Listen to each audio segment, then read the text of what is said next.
To Bullies target a wheelchair user, they never saw the new kid's wrath coming. Marcus Jennings had learned to navigate the halls of Westlake High School with practiced precision. At 16, he had spent the last 3 years mastering the art of maneuvering his wheelchair through the crowded corridors, timing his movements between classes to avoid the worst of the rush. His upper body strength was impressive, a necessity when your legs haven't worked since a childhood car accident, but that didn't stop certain students from seeing him as an easy target. "Wheels is blocking the hallway again," came the familiar sneer of Derek Mahoney, the self-appointed king of the junior class. At 17, Derek had the build of someone who spent just enough time in the gym to intimidate, but not enough to be considered disciplined. His sandy blonde hair was perpetually styled in that deliberately messy way that took more effort than he'd ever admit, and his Letterman jacket, earned through what many suspected was his father's generous donations, rather than athletic merit, was worn like armor. Marcus kept his eyes forward, pretending not to hear as he continued toward his physics class. He'd learned that engaging only made things worse. "I'm talking to you, Wheels," Derek persisted, flanked by his 2 loyal followers, Travis Reynolds, a lanky redhead with acne-scarred cheeks and a permanent smirk, and Zach Morris, whose imposing height and broad shoulders made him the muscle of the group despite his limited intelligence. "Just trying to get to class," Marcus muttered, his hands gripping his wheels tighter. "Yeah, well, you're taking up the whole damn hallway," Travis added, stepping in front of Marcus's path. "Some of us have legs that work and places to be." The corridor had grown quieter, other students slowing their pace, eyes darting between the unfolding scene and the floor, no one wanting to watch, but no one brave enough to intervene either. Miss Perkins, the English teacher, glanced their way from her classroom door but quickly looked away. The unspoken policy at Westlake was clear. Unless blood was being spilled, teachers stayed out of student conflicts. "Just keep moving," Marcus thought to himself. "Don't give them what they want." "Maybe if you weren't so damn slow," Derek said, casually shoving Marcus's chair from behind, causing him to lurch forward. "The rest of us wouldn't always be late." It was a familiar scene, one that played out several times a week. Marcus had complained once during his freshman year, but Principal Green had merely suggested he try to be more mindful of others and perhaps leave for class a bit earlier. After that, Marcus learned to keep his head down and endure. "What?" No one noticed was the new student observing from his locker nearby. Eli Ramirez had transferred to Westlake just 3 days ago and had spent those days watching, assessing, and remaining largely silent. At 15, he was younger than most juniors, having skipped a grade back in his old school. His medium build and quiet demeanor made him nearly invisible in the social hierarchy, exactly as he preferred it. No one at Westlake knew about Eli's past. They didn't know that before his family's move, he had spent 6 years training intensively in Muay Thai and Brazilian Jiu-Jitsu under his uncle, a former MMA fighter.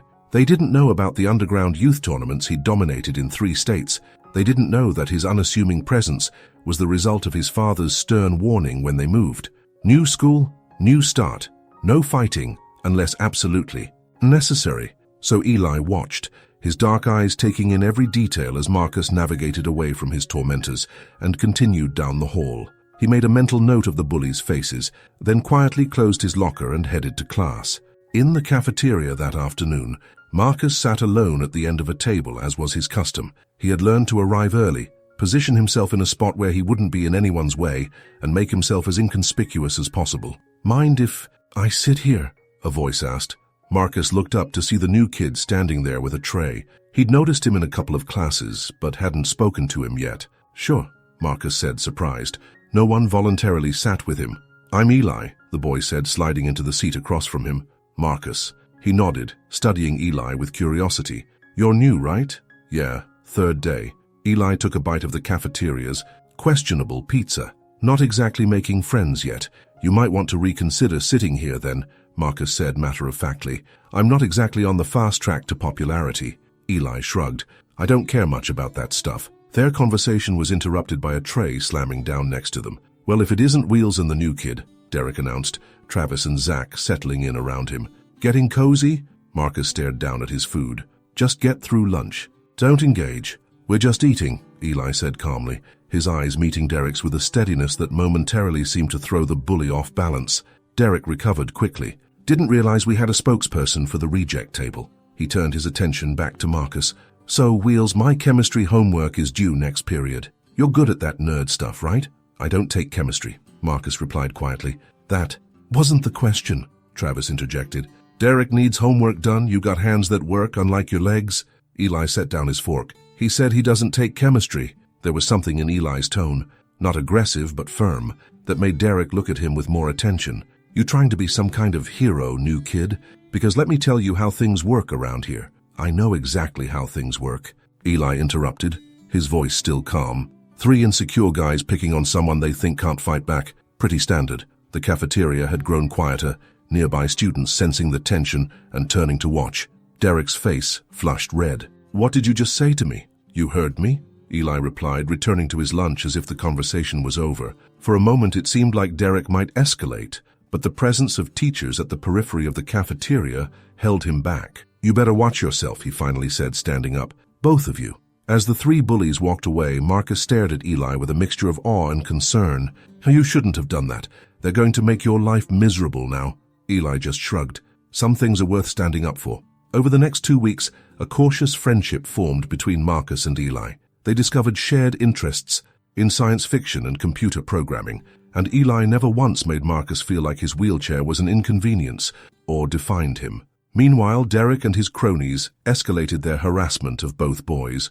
They knocked books from Marcus's lap in the hallway, accidentally spilled drinks on Eli's desk, and spread rumors that the two were secretly dating, the height of what they considered insulting. Each time, Eli remained calm, almost unnaturally.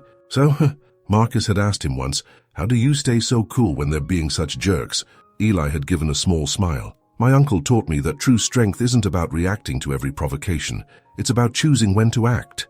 What Marcus didn't know was that Eli went home each day and spent an hour on the heavy bag hanging in his garage, releasing the anger he so carefully contained at school. His knuckles were wrapped, his technique flawless, hook, cross, elbow, knee, as he visualized Derek's smug face. But each morning, he remembered his father's words and reset his resolve to remain peaceful. The breaking point came 3 weeks after Eli's arrival at Westlake High. It was Friday afternoon, and students were rushing to leave for the weekend. The main stairwell was crowded as usual, with Marcus waiting patiently at the elevator reserved for students with disabilities. Out of service, read the handwritten sign taped to the elevator door. Marcus sighed. This happened at least once a month, whether due to actual mechanical issues or someone's idea of a prank, he was never sure. The alternative was a service elevator at the far end of the building, which would add 10 minutes to his trip home. He turned his wheelchair and began making his way against the flow of students when he heard Derek's voice behind him. Where do you think you're going, Wheels? Everyone else is trying to leave. Marcus kept moving. Elevator's out. I need to use the other one. So you're going to make everyone wait while you roll your crippled ass through the hall? Derek stepped in front of him, blocking his path. The crowd in the hallway thickened as students slowed to watch. Please move, Marcus said, his voice tight. You know what? I'm sick of you always getting special treatment, Derek said, his frustration from a failed history test earlier that day, finding its outlet. Special parking, special bathrooms, special elevator. The rest of us manage with stairs. Maybe you should try them sometime. Travis laughed. Yeah, that'd be a show. Wheels on the gi. Stairs. Marcus tried to maneuver around them, but Zach moved to block him. Derek asked you a question. Why can't you use the stairs like everyone else? You know why, Marcus said, his patience wearing thin. Now please move. Make me, Derek taunted, then gave Marcus's wheelchair a push that sent it rolling backward several feet. The crowd of students gasped, some looking uncomfortable but none stepping forward. Marcus steadied himself, his heart pounding. He had never felt so humiliated, so trapped. Derek approached again, leaning down so his face was level with Marcus's. I said, maybe you should try the stairs. With a vicious grin, he grabbed the handles of Marcus's wheelchair and began pushing him toward the stairwell. Marcus gripped his wheels desperately, trying to stop the momentum, but Derek was stronger. Stop, Marcus shouted, real fear in his voice now. Derek, that's enough, someone in the crowd called, but it was half-hearted. What's wrong, Wheels? Scared of a little tumble? Derek laughed, continuing to push until they reached the top of the stairs. The crowd of students had followed, their expressions a mix of horror and morbid fascination. Marcus's wheelchair teetered at the edge of the first step, and he felt his stomach drop. He was strong in his upper body, but if he went down those stairs, there was no way he wouldn't be injured. Please, he said quietly, his usual composure cracking. Don't. Something in Derek's eyes shifted. Perhaps even he realized he'd gone too far. But before he could respond, Travis, eager to impress, stepped forward and gave the wheelchair a hard shove. "Let's see you fly, Wheels." Everything happened in an instant. Marcus felt his chair tip forward over the edge of the step, his body tensing for the inevitable crash. But instead of falling, he felt his chair being yanked backward with incredible force, causing him to slam back into the seat as his wheels found solid ground again. And then Eli was there, standing between Marcus and the stairs, his face transformed. From its usual calm into something cold and focused. "Back away from him," Eli said, his voice quiet but carrying a deadly edge that silenced the hall. Derek recovered from his surprise and stepped forward. "Or what, new kid? You going to fight? All three of us? For Wheels?" Eli didn't respond with words. His movement was so fast that many students later said they barely saw it happen. One moment he was standing still, the next, his fist connected with Derek's solar plexus with a precision that spoke. Of years of training, Derek doubled over, all air leaving his lungs in a pained whoosh.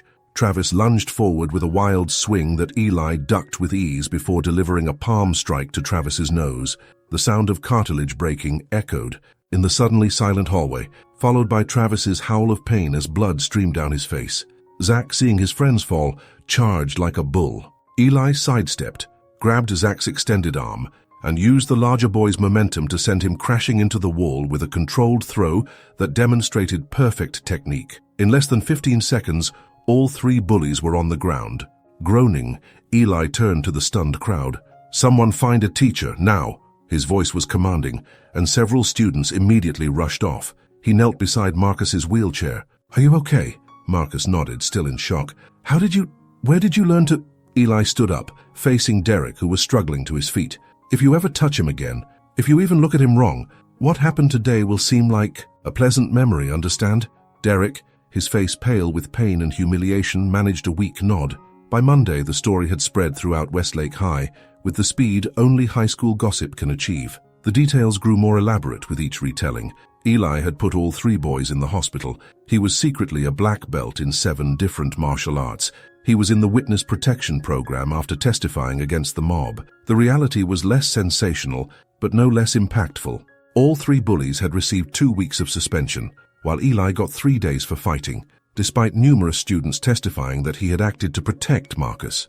The elevator was mysteriously working again by Monday morning, and Principal Green had suddenly become very concerned about accessibility issues on campus. For his part, Eli was quiet about what had happened, deflecting questions with shrugs and changing the subject. It was Marcus who finally got the full story during Eli's suspension, when he wheeled himself to the Ramirez house after school to deliver homework assignments. "My uncle runs an MMA gym in our old town," Eli explained as they sat in his garage, the heavy bag hanging nearby evidence of his training. "I've been training since I was 9. My dad made me promise when we moved here that I wouldn't fight unless I absolutely had to. I'd say pushing someone in a wheelchair down the stairs qualifies as absolutely had to," Marcus remarked. Eli nodded. "That's what my dad said too after the principal called. He wasn't happy about the suspension, but he said he would have been more disappointed if I hadn't stepped in." When Eli returned to school, the social landscape had shifted dramatically. Derek, Travis, and Zach kept their distance, their former swagger replaced by subdued movements and downcast eyes. Other students who had previously ignored Marcus now greeted him in the halls, offered to help carry his books, or simply stopped to chat.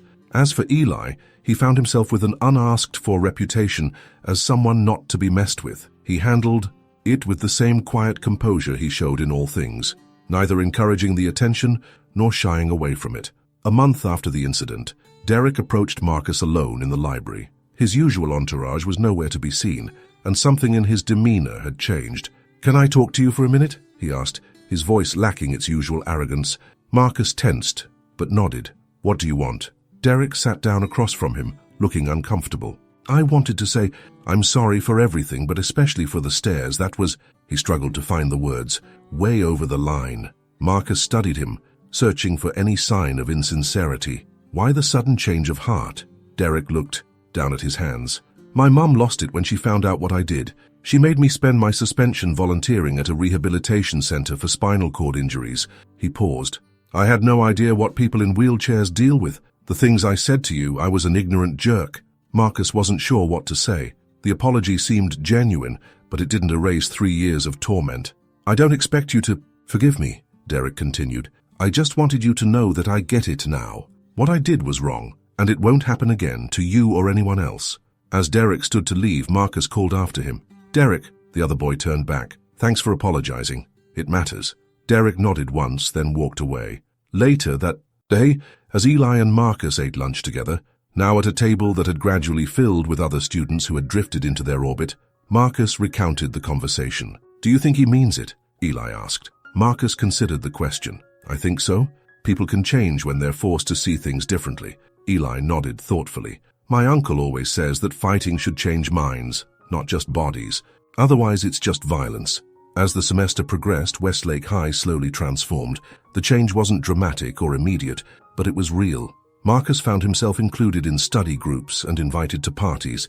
Eli's quiet confidence and refusal to exploit his fighting skills earned him respect beyond just fear.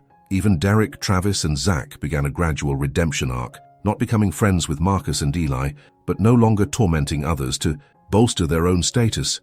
On the last day before winter break, Marcus waited by Eli's locker as students rushed past, eager to start their vacation. "You know what I realized today?" Marcus said as Eli approached. "It's been a month since anyone called me Wheels." Eli smiled as he spun his combination. "Is that a good thing?"